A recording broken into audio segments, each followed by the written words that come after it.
Tikulandireni kulikonse komwe muli. Yafikanso nthawi ya programu yathu ija imene timakhala tikusanthula mawu amene ali mawu a Mulungu. Nthawi imenenso tinakhala limodzi masabata amene apitawa takhala tikukambirana nkhani ya ntchito za mpingo. Monga mmene ndinanenera kuti mpingo Mulungu anawukhazikitsanso kuti ukatha kukhala ndi ntchito zimene ukatha kutumikira kwa Khristu amene ali mu mpingo wake wa Yesu Khristu. Taonako ntchito imene tinakhala nayo imene timakhala tikukambirana imene inali ntchito imene mpingo umayenera kuti ukhale ndi nthawi yokalalikira mawu. Makamaka kuti anthu abwere mu mpingo komanso kuti anthu akakulenso mu uzimu. Tsiku la lero tikhalanso tikupitirizabe kuonanso ntchito ina ya mpingo monga muja nanena muja kuti pali ntchito zitatu. Yoyamba tatha kuiona, yachiwiri tsiku la lero tikhalanso tikupitiriza ndi kulimbikitsa akhristu. Ntchito ina ya mpingo imene Mulungu anawukhazikika ni yoti ikakhale yolimbikitsa akhristu. Kodi tikamati kulimbikitsa akhristu ndi yani? Choyambirira ndi kuti tikamati kulimbikitsa akhristu tidzozonena kuti munthuyo poyambirira amakhalira mkhristu, akakhala mkhristu ndekena kumakhala kuti tizimbulani kwani tidzimulimbikitsa. Maka tikamawerenga m'buku la Mateyu chapter 28 verse yake ndiyo ya 19, pamene ponso Bible linafotokoza bwino kwambiri kuti ife ngati akhristu tikalalikira anthu amene ali kunja kuti abwera mu mpingo kuti tsopano ndi akhristu.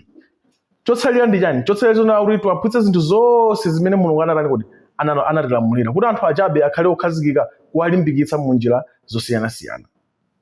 N'chifukwa chake tsiku la lero mpingo kulepheranso pa gawo limeneli chifukwa chakuti anthu ambiri timati tikawabatiza tilekeze kuti tiwabatiza sabata imene mwina yangopitayo kapena mwina tiwabatiza sabata imene obwerayi.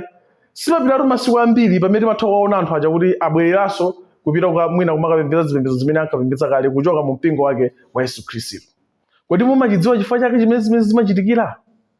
Akhristu ambiri kapena mipingo yambiri imaganiza kuti ikangomubatiza munthu zatha pomwepo.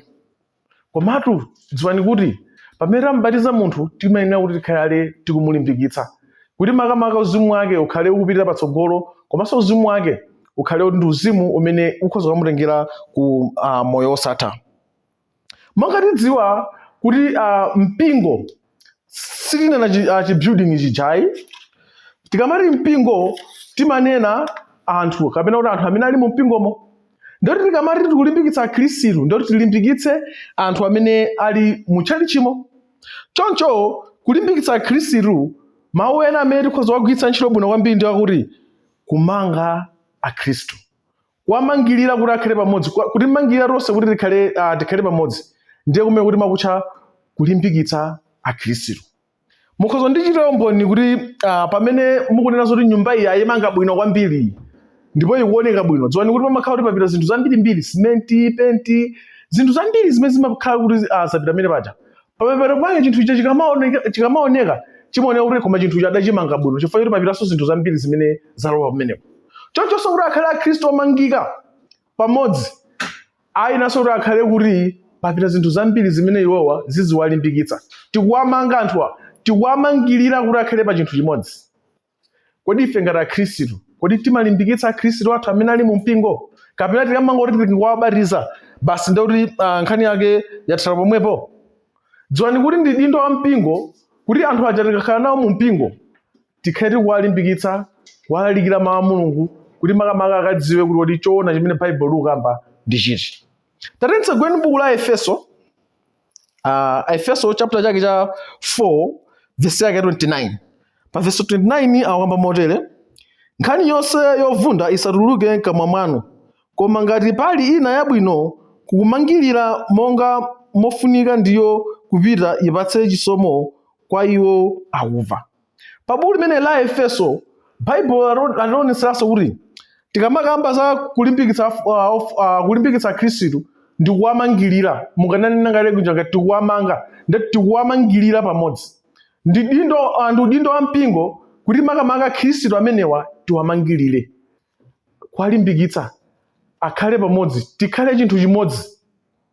Iyi ndazikhala zoonadi kuti pakumangirira zinthu mwachitsanzo tikamamanga nyumba pamakhala njira zimene zimakhala ndi maonekedwe osiyanasiyana. Koma omanga uja amayesetsa kuti njira zija zikhale ngati zimodzi ndi kuti zizioneka ngati za umodzi zabwino. N'chimodzimodzinso mu mpingo makhala anthu osiyanasiyana.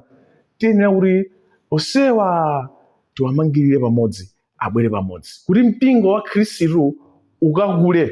Chifukwa mpingo wa khristu ukanika kukula chifukwa chonena kuti anthu amene tangowabatiza amene timatha kuwasiya kuti asakhale mu mpingo powaphunzitsa mawu a Mulungu. Koma funso limene tikhoza kumadzifunsa ngati fa khristu tsopano payekha ndi funso lakuti kodi ife ngati akhristu kodi tingamangirire bwanji mpingo kapena tingamangirire bwanji mkhristu zathu mawa ngati ndili ngati mkhristu kodi udindo wanga ndi otani, kodi ndi zili zimene ndingachite kuti zithandizire kumangirira mpingo. Inuyo panokha osati ngati mpingo osayi koma inuyo panokha ngati munthu kodi mumachitapo chani kuti mumangirire mpingo kuti ubwere pamodzi. Chifukwa chonena kuti muchanena kale kuti tikamati tchalichi kapena kuti mpingo ni anthu amene ali mkatimo. Ndero zachidzukira kuti munthu wina aliyense ayenera kuti akhale ndi udindo pomangirira chani, pomangirira mpingo umenewu. Ndiponso tikhala tikuona kuti mpingo ngati gulu la anthu kodi umayeneranso kuti utani kuti umangirirenso mpingo. Koma poyamba tione kale mkhristu payekha kuti kodi akhoza utani kapena udindo wake utani kapena kuti arani kuti makamaka amangirire mpingo umenewu pamodzi. Chinthu choyambirira chimene tikhoza kuchidziwa ife ngati khristu pamene tili mu mpingo pamene tili ndazi zathu ndoti ife ngati mkhristu payekha tisakhale anthu odzikonda. Tikamati kukhala anthu odzikonda ndi kuti kukhala anthu amene umava za wekha kapena kuti umafuna kuti zabwino zonse zikhale za iweyo. Anthu ambiri amene amafuna kuti zabwino zonse zikhale ndi iwowo sakhala ndazi zawo nthawi zambiri. Chifukwa chinthu chabwino chikangobwera amageza kuti ichi ndi chaine, chinthu chabwino chikangobwera amati ichi ndi chaine. Koma ngati tifuna timangirire mpingo kapena timangirire akhristu wina ndi nzake, chinthu chimene tiyenera kuchita ndi chani? Tikhale anthu osadzikonda iweyo ngati mkhristu, ngati munthu usakhale munthu osadzikonda. Tikakhala ndi mtima umenewo zidzakhala zinthu zophweka kwambiri kuti mpingo umangiririke pamodzi. Ngati inu muli ndi mtima odzikonda sinthani kuti mpingo umangiridwe pamodzi. Koma ngati tikhale ndi mtima odzikonda dziwani kuti mpingo sudzakhala mpingo odzimangirira pamodzi. Tate tioneni m'buku la Aroma chapter 15 verse yake ndiyo ya 1 ndi 2. Aroma chapter 15 verse 1 ndi 2 ikuti ndipo ife amene tili olimba tiyenera kunyamula zofowoka za opanda mphamvu ndi kusadzikondweretsa tokha. Yense wa ife akondweretse mnzake kumchitira zabwino zakumulimbikitsa. Tilati tione mene pa Baibulo lafotokoza bwino kwambiri kuti akuti ife ngati amene tili olimba mu mpingo tisakhale anthu odzikonda. Ati chimene tichite ndi chani? Akuti tiwalimbikitse anthu amene alotani alofoka. Tangoganizani kuti anthu amene alolimba mu mpingo akhale anthu odzikonda. Ndi anthu amene abwera umene mu mpingo akuonani inuyo kuti ndinu munthu odzikonda. Kodi mugeza kuti mpingo ukula? Metaonera Bible limene palanazo kuti ati ndi kuti asadzikondweretse chani? Asadzikondweretse okha.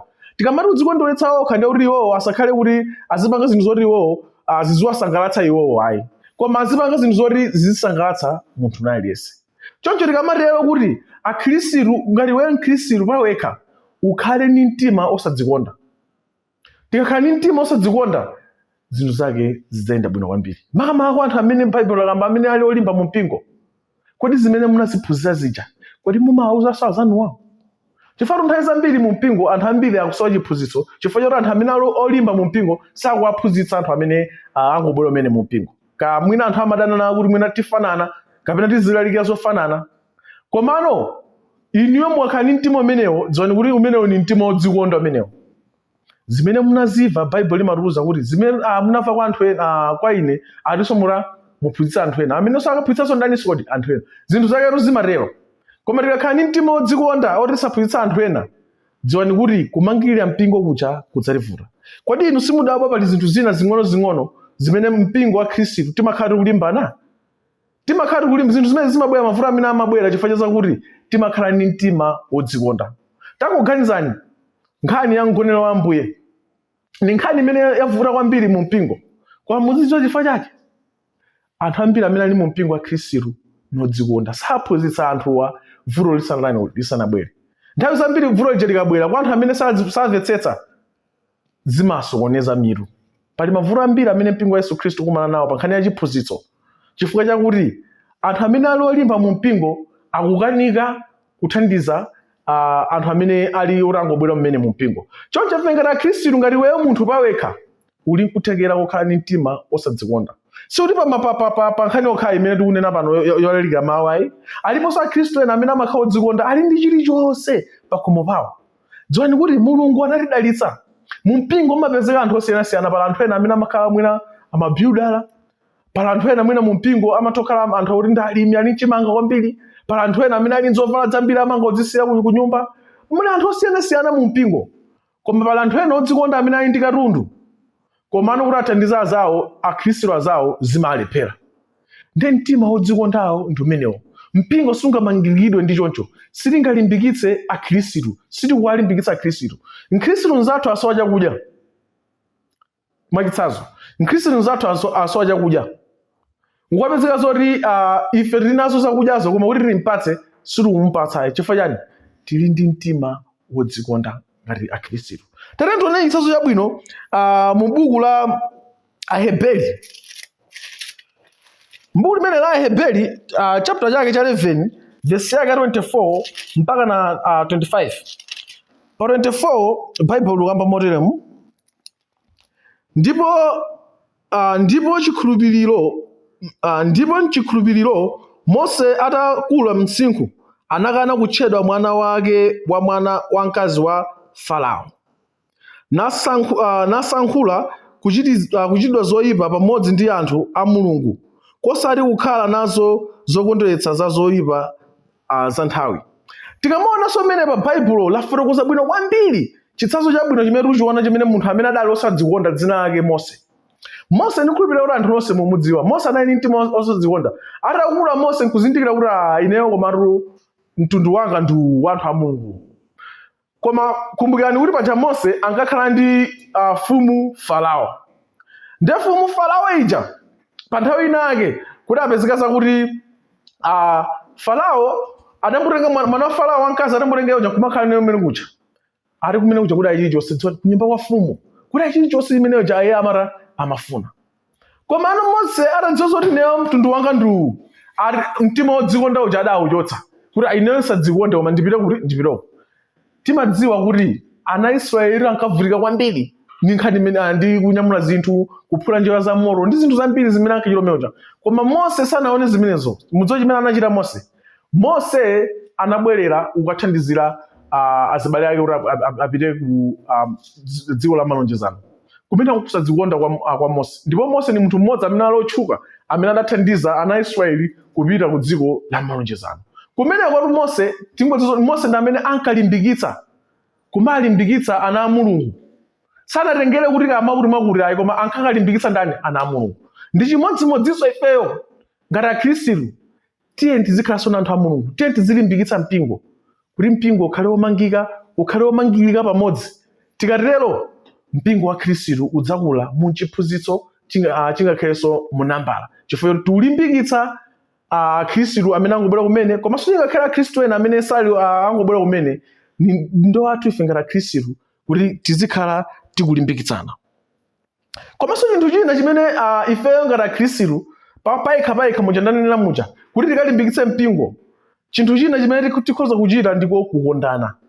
Kukondana wina ndi nzake chinthu chofunikira kwambiri, ndi chinthu chofunikira kwambiri chimene chikhoza kumangirira Khristu pamodzi. Ngati mu mpingo mwanu mulibe chikondi, dziwani kuti mpingo umenewo nkovuta kuti ukamangirire pachani pamodzi. Ndidamva anthu ena akundiuza kuti anthu akwatirawa andamva anthu ena amanena kuti munthu wakhala kuti simukonda mkazi wake ndipo mungoyambana simupanga chitukuko. Pakhomo pano pamakhala pomvetsa isoni anthu amatero. Zimene zili zoonadi chifukwa choti anthu mumakhala busy nkukamba nkhani zina molomoti muzipanga zinthu zina. N'chimodzimodzinso mu mpingo ngati anthu sakondana makukangana mpingo sumangirira pamodzi, anthu amagawanika. Mudamva kwa inu kuti mwina Mkhristu wina wachoka chai china imene ili pafupi nkumakapemphera chai china imene ili kutali. Chifukwa chani? Chikondi palibe. Tikamatero sitimangirira mpingo. Anthu ambiri achoka machechi amene ali pafupi kumapita ku machechi akutali ati chifukwa chonazonena kuti ukuchitika zakuti sitikukondana ngati Akhristu. Ngati sitikukondana ngati Akhristu nchinthu chovuta kuti mpingo ukakule. Kodi inu pa mpingo wanu mumakondana? Kodi pa mpingo pano pali chikondi cha pabale? Bible limatizola kuti chikondi cha pabale chisachita chipitilirebe.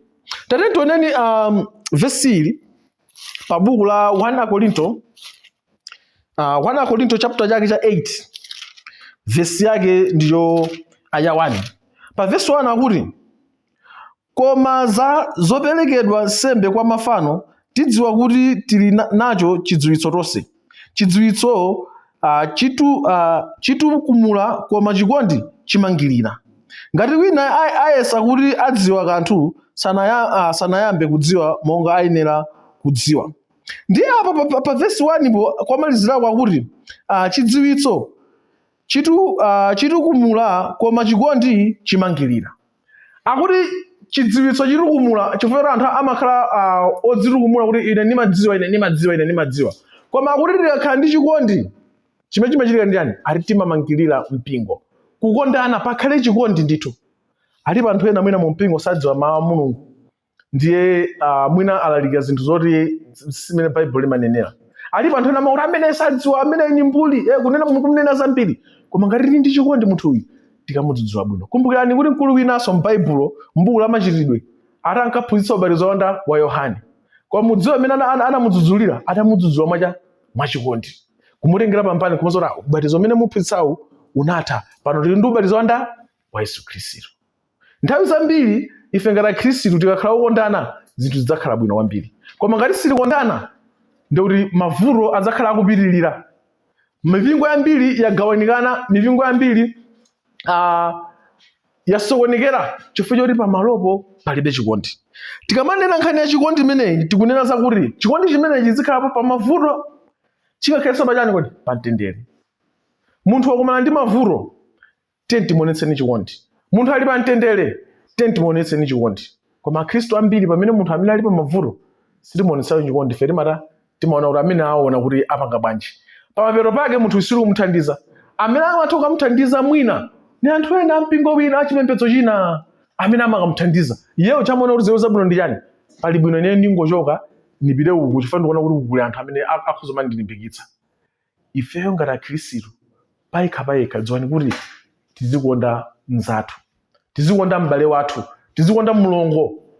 Tikatero dziwani kuti nkhani yake idzakhala nkhani yabwino kwambiri imene mpingo wa Yesu Khristu udzamangikiridwadi pamodzi. Tatenso tione buku la Yohane chapter 13. Pa Yohane chapter 13 mutu wake verse yake ya 34 ndi 35. Pa verse 34 akunena zotere, ndikupatsani inu lamulo latsopano kuti mukondane wina ndi mnzake monga ndakonda inu, kuti inunso mukondane wina ndi mnzake. Mwa izi adzazindikira onse kuti muli ophunzira anga ngati muli nacho chikondano wina ndi mnzake.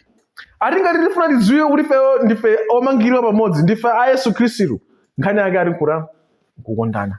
Chikondi ndi chinthu chofunikira kwambiri chimene ife ngati Khristu tiyenera kuchita. Inu ngati Khristu payekha khalani okonda anzanu. Inu ngati Khristu payekha khalani amene muli Khristu amene muzilolerana osadzikondayi. Nkhani yake ikatero idzakhala nkhani yabwino. Chinthu cha namba 3 chimene Mkhristu payekha ayenera kukhala nacho kuti mpingo ukamangiridwe pamodzi ndiko kulolerana. Tikamati kulolerana ndi nkhani imene munthu umafuna kumvako maganizo anzako osati wewe uzingopanga maganizo ako okhaokha. Matimu ambiri ampira ndaso yako mpira amasokonekera chifukwa kuti panali anthu ena amene amafuna kuti maganizo awo okha ndi amene azikhala olondola. Koma nthawi zina zake kulolerana ndi kwabwino. Chifukwa choti zimathandiza kuti anthu enanso aperekeko maganizo pa chinthucho ndipo mmapanga chinthu chomangika bwino. Koma ngati ife Akhristu sitilolerana nkhani yake idzakhala nkhani yovuta. Mu buku la 1 Tesalonica chapter chake 1 Tesalonica chapter 5 verse yake ya 5:11, mwa ichi chenjezanani ndipo mangiranani wina ndi mnzake monganso mumachita. Akuti mwa ichi chenjezanani ndikuti munthu amene ukumuchenjeza akhale ololera zimene akutanizo kodi ukumuchenjezazo. Ndikuti akatero kuti tidzakhalira tiumangirira tikulimbikitsa Khristu. Ndiye Baibulo lafotokoza bwino kwambiri kuti tikatero ifeyo tidzakhala kuti monganso muchita kuti mwa ichi chenjezanani ndipo mangiranani wina ndi nzake monganso mumachita. Kulolerana chinthu chofunikira. Munthu akakhaulira kuchenjeza pa china chake chimene iwe sunachite bwino, tizikhala ololerana. Ndife akhristu, pali zinthu zina zimene ife ngati akhristu timachita zimene anthu ena ake akatilangiza, alipo akhristu ena akawalangiza kuti zimenezo zachibwana zimenezo, ine ndeni madziwa kwambiri kuno mwakuti tisakhale otero, tikhale ololerana. Tikakhala ololerana kuonadi kuti apo pamene panali vuto nkukoza, dziwani kuti tikulimbikitsa mpingo komanso tikulimbikitsa abale. Inu ngati mkhristu mwakhala ndi zinthu ngati zimenezi, dziwani kuti tikamapita tsopano ku mpingo kutsopano pa chigulu pa anthu paja, zikakhala zophweka zedi kuti mpingo ukalimbikitsidwe ndi mmene khalidwe lanu mmene muchitira. Takuganizani kuti anthu onse adakhala kuti ali ndi makhalidwe amenewa lololeranali komanso kukondana komanso kukhala osadzikonda, kuti mugaza kuti mpingo bwezi uli pati pano. Koma akhristu ambiri ndife odzikonda chifukwa kuti mwina tili ndi chuma, komanso kapena kuti timapanga zina zake zimene anthu amaona kuti zimenezo zotsogola kwambiri. Tiyeni tikhale akhristu osadzikonda. Komanso chinthu chomaliza chimene tingaone pa fundo imeneli ndiko kuti kukhala munthu wamtendere. Munthu amene chinthu china chimene mkhristu wina aliyense ali okhala nacho kuti mpingo kamangidwe kamodzi kapena kuti tikalimbikitsa akhristu ndi kukhala munthu wamtendere. Tikamati kukhala munthu wamtendere, ukakhala kuti ndiwe munthu wamtendere, zimasonyeza kuti pamene ufunapo, pamene upite, umafuna kuti pakhale chani? Pakhale mtendere. Pamalo pa mtendere, pamene palibe mtendere, pamakhala anthu ochuluka kwambiri. Nchifukwa chake anthu ambiri inu muzadabwe dziko la malo ino kumabwera anthu osiyanasiyana amene amathawa nkhondo amabwera malo kuno. Chifukwa amadziwa kuti kuno kuli chani? Kuli mtendere. Ndi pamalo pamene pali mtendere, anthu ambiri amapitapo. Mabanja amene ali mtendere, muzaona kuti pamapita anthu ambiri pa khomo pawo. Chifukwa chani? Pali mtendere. Amakalimbikitsika akapita kumene kuchako. Inu ngati mkhristu, khalani mkhristu amene mukhale mkhristu wofuna mtendere. Mwakhale mkhristu wamtendere. Baibulo limanena kuti m'buku la Roma limanena kuti ife tiyesetse ndithu kuti tikhale anthu amtendere. Tikatero chidzakhala chinthu chophweka zedi kuti tikaulimbikitse mpingo. Munthu payekha ali ndi udindo kuti akalimbikitsa akhristu azake komanso chingakhale mpingo onse.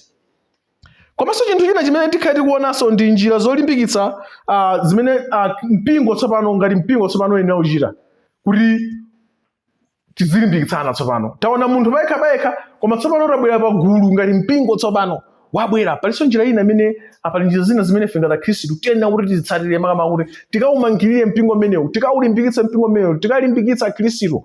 Njira yambiri imene tikhozochita imeneyi ndionera kudzera mwa akulu ampingo. Inu akulu ampingo takuwuzani njira zimene zikhozomalimbikitsa akhristu pamene tili pamodzi.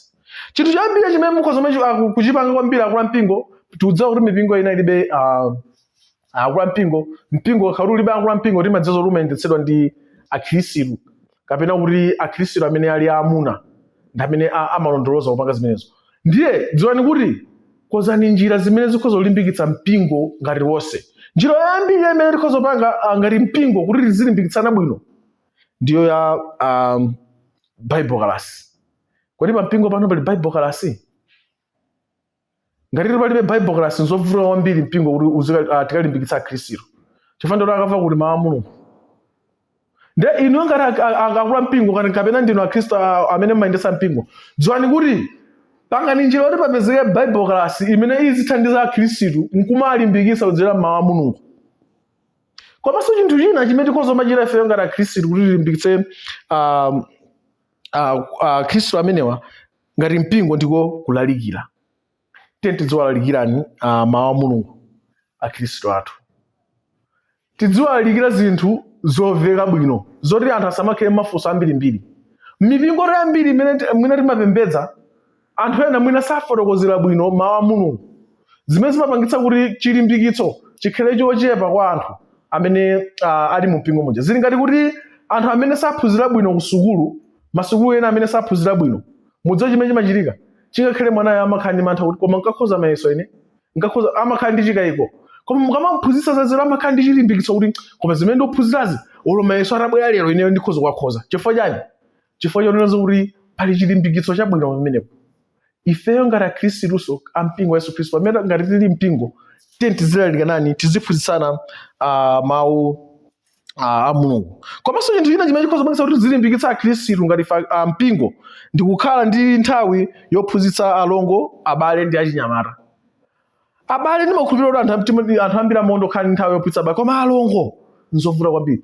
Ndikhoza kungopatsa nkholinyitsanso chimodzi chokha. Tsiku lina mudzakoze mwina kuti pakhale maphunziro a alongo okhaokha. Tidzaone ngati padzapezeke mulongo amene akhoza kuphunzitsa zake.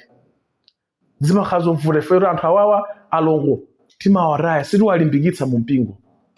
Koma dziwani kuti ifeyo ngati akhristu ngati mpingo makamaka tiyeni tizikhala ndi maphunziro amene. Kenako achinyamata ambiri asokonekera ifeyo akusowa chani kuti akusowa chilimbikitso. Akamapita kunja makaona zinthu zina chilimbikitso kumpingo wa khristu sanguchionayi. Ife ngati akhristu tiyeni tikhale orero. Mpingo uyenda kukuze mapulogalamu ngati amenewo kuti pakakhale chilimbikitso, mpingo ukakhale umodzi. Komanso chinthu china ndicho misonkhano. Tikamachitatu misonkhano chimakhala chilimbikitso chachikulu. Ine ndikukumbukira nthawi nake ndalimbikitsidwako kutabwera mkulu wina amene adachokera ku Malaysia amene ankaoneka ngati Mchina. Then ndikadzifunsa kuti kodi Machina samakhalanso akhristu. Nditaona zimenezo ndaona kuti ndidalimbikitsidwa. Komanso amene tiona abale ambirimbiri ochokera madera osiyanasiyana adakhala pamodzi. Chimene chatu chimakhala chilimbikitso, kumakhala kulimbikitsana wina ndi nzake. Kuti ife kwathu kupanga zakuti kuti mavuto akuluakulu. Ndiye timakhala tikukambirana kuti pamenepo mutapanga zakuti nkukapanga zakuti. Pamakhala mafunso pa msonkhano. Misonkhanoso ndi chinthu chofunikira kwambiri chimene chiyenera kuti mpingo udzichitachita kuti makamaka pazikhala chani kuti pazikhala chilimbikitso. Misonkhano ya chinyamata tiyeni tizichitani kwambiri chifukwa pamene pamakhala chilimbikitso. Anyamata okhaokhatika kumana pamakhalanso chilimbikitso. Ya alongo tiyeni tizichita kwambiri, alongonso nawonso amakumana ndi mavuto awo adzilimbikitsana. Koma ngati tilibe njira imeneyo yochita misonkhano, dziwani kuti tikupha mpingo pang'ono-pang'ono. Sitidziwa kuti azathu kwina wake akumana ndi mavuto oti chani, komanso azathu ena kuti akumana ndi mavuto oti chani. Choncho ngati tifuna tikalimbikitse mpingo, komanso munthu payekha, dziwani kuti zinthu zake ndi zimene ndafotokoza zija kuti mpingo ukalimbikitsidwe. Kodi mpingo wanu uli njira zolimbikitsa khristu? Kapena ngati inuyo muli ndi maudindo amene akuthandizira kuti akhristu azilimbikitsidwa? Choncho ndi udindo wa mpingo kulimbikitsa akhristu ake. Komanso mmene tanena kuti akhristu kapena kuti mpingo ndi akhristu amene ali mmene momo. Ndi kuti mkhristu wina aliyense payekha ayenera kuti akhale ndi udindo. Mkhristu wina aliyense payekha akhale ndi udindo tikabwera mmodzi ngati mpingo soyenanso khaleso ndi udindo wake. Pamapeto pake mpingo wa khristu tidzaulimbikitsa ndipo udzakula mu mzimu komanso ndi kuthupi. Ilinso nali ntchito ina imene mpingo uyenera kuchita kuti udzilimbikitsa anthu kuti makamaka pamapeto pake mpingo ukatha kukhala wolimba komanso wolalikiradi mawu a Mulungu. Mudzakhalenso pomwepo pamene tidzakhale kupitirizanso ndi ntchito ina ya mpingo imene Mulungu anayikhazika mu mpingo kuti mpingo ukayenera kuchita. Mulungu akudalitseni nonse. Amen.